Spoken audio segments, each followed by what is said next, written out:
안녕하세요. 대전 강남한의원 우소영 원장입니다. 오늘은 혀가 아픈 환자분의 증상을 보면서 또 실제 혀 사진과 함께 설명을 해드리겠습니다. 자, 증상을 먼저 보시면요. 입이 타고 목이 따갑고 또 목에 뭔가가 걸려있는 듯한 느낌이 난다. 그러면서 입술과 혀가 화끈거리고 따갑고 아프다 라고 말씀하셨는데요. 자, 증상을 하나하나 살펴보겠습니다. 자, 입이 탄다, 입이 마른다, 목이 탄다, 이런 거는 입이 건조하다, 즉 구강건조증이 있다는 것을 알 수가 있는데요. 혀가 아픈 환자분들 중에 많은 분들이 이 입이 마르는, 입이 타는 증상, 구강건조증을 같이 호소하시는 경우가 많습니다. 또 목이 따갑고 목에 뭔가 걸려있는 듯한 느낌이 난다. 이거는 매핵기 증상으로 스트레스가 많을 때 이런 증상이 생기기도 하고요. 또 비염이 있어서 콧물이 좀 뒤로 넘어가는 후비루가 있을 때, 그러면서 콧속이나 입속이 건조할 때 또 이런 증상이 많이 생기고, 또 역류성 식도염이 있으면 위산이 식도를 타고 올라와서 이 인후두에 자극을 주기 때문에 목에 가래가 걸려있는 듯한 느낌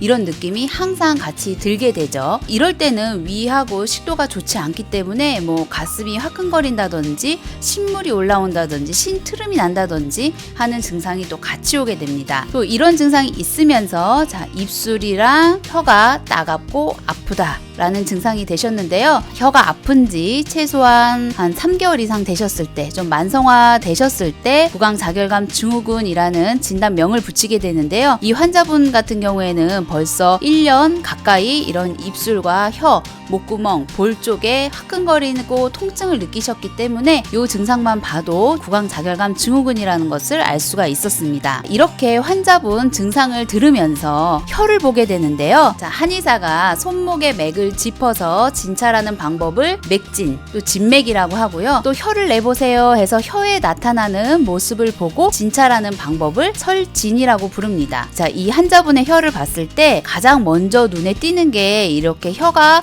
세로로 쭉쭉 갈라져 있는 모습입니다. 자, 혀를 이렇게 3등분으로 나눠서요. 요 앞부분이 상초, 심장에 해당하는 부위고요. 요 가운데 부분이 중초, 위장에 해당하는 부위고, 이 뒤에 혀뿌리 쪽은 하초, 아랫배, 방광, 자궁 이런 거를 의미하는 부위인데요. 이 환자분의 혀를 봤을 때 심장 영역에 이렇게 깊은 갈라짐이 있는 것을 볼 수가 있습니다. 그럼 이분이 심장이 좀 안 좋으시겠구나 라는 것을 알 수가 있고요. 한의학에서 심장이 약하다, 심장에 열이 있다 이런 표현이 있을 때는 심장이 좀 빨리 뛴다든지 부정맥이 있다든지 불안하고 가슴이 쉽게 두근거리고 잘 놀라는 증상, 이런 것들이 다 심장에 해당하는 증상입니다. 또 가운데를 보면 위장도 좀 많이 안 좋으시죠. 또 식도도 안 좋은 것을 알 수가 있는데요. 이 환자분의 증상을 봤을 때 아까 목이 탄다, 또 목에 이물감이 느껴진다 라는 것으로 봤을 때 역류성 식도염이 있을 가능성이 상당히 높은 걸로 볼 수가 있습니다. 또 그 다음에는요, 이 가장자리, 혀 가장자리가 붉은 편이라는 걸 알 수가 있는데요. 한의학에서 이 혀 가장자리는 간에 해당하는 부위입니다. 그런데 이 간에 해당하는 혀 가장자리가 빨갛게 달궈져 있다는 것은 간에 열이 있는 분들, 즉 한의학에서 봤을 때는 화병이나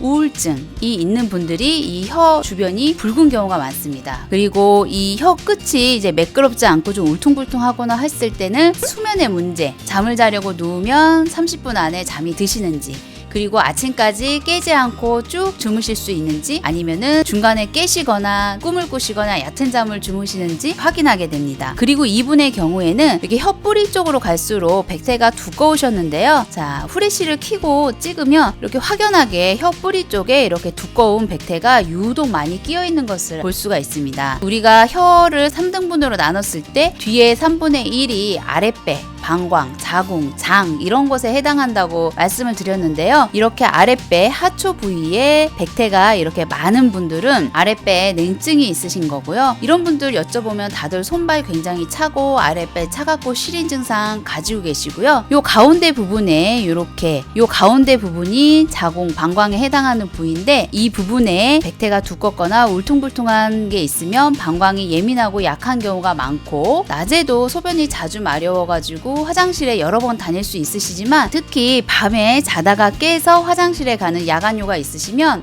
그 자체가 수면을 굉장히 방해하기 때문에 이런 증상이 있으신 분들이 또 혀가 아픈 구강자결감 증후군이 오는 경우가 많습니다. 자, 그리고 또 하나는 이제 이분이 소음인 환자분이시기 때문에 저희가 좀 땀을 또 여쭤봤는데요. 원래 소음인은 땀을 많이 흘리지 않죠. 땀이 없어야지 정상이고요. 그런데 만약에 소음인이 땀을 많이 흘린다면 굉장히 병이 깊어지는 거기 때문에 같은 식은땀을 흘리는 증상이더라도 태음인 분에게 땀이 좀 많이 난다 하는 거는 큰 문제가 아닐 수 있는데, 소음인 환자분들이 땀을 좀 많이 흘린다 그러면 몸이 많이 약해진 것이기 때문에 저희가 땀까지 좀 체크를 해봤습니다.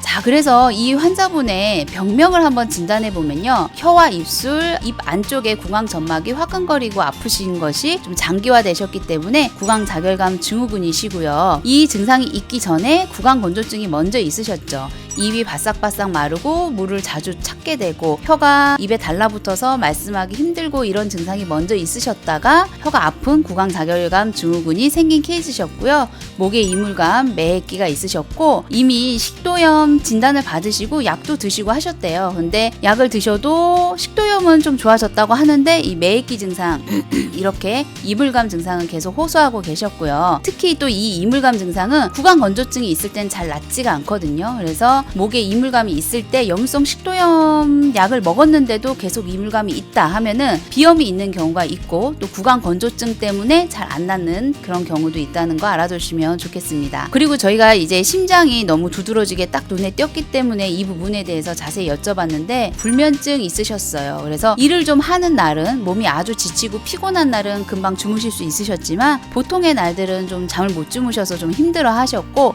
중간에 한두 번씩 꼭 깨서 화장실을 가셨기 때문에 주무시는 시간도 길지 않은 데다가 중간중간에 깨셨기 때문에 굉장히 수면이 질이 좋지 않으셨었고요. 가슴이 두근거리고 가슴이 철렁하고 왠지 모르게 좀 불안한 느낌이 있고 이런 거는 젊었을 때부터 계속 있으셨다고 합니다. 자, 이런 거 보면은 이 우리가 설진으로 인해서 알아내는 정보가 굉장히 잘 맞는다는 걸 볼 수가 있죠. 그래서 치료는 이 환자분은 너무나 명백한 소음인이셨기 때문에 소음인 처방 중에 체질방으로 골랐고, 위장과 식도를 보완하면서 심장을 안정화시키고 또 아랫배를 따뜻하게 하는 그런 처방을 썼고요. 전체적으로 이렇게 백태가 좀 있으신 분들은 기혈증이 있기 때문에 기혈증을 보강하는 좀 기운나는 약들을 같이 첨가해서 치료를 한 케이스입니다. 이 외에도 혀에 대한 궁금한 점이 있으시면 카카오톡 상담 이용해 주시고요. 네이버에 저희 한의원 블로그에도 많은 정보가 올려져 있으니까 같이 참고해 보시면 좋겠습니다. 이상 대전 강남한의원 우소영 원장이었습니다. 감사합니다.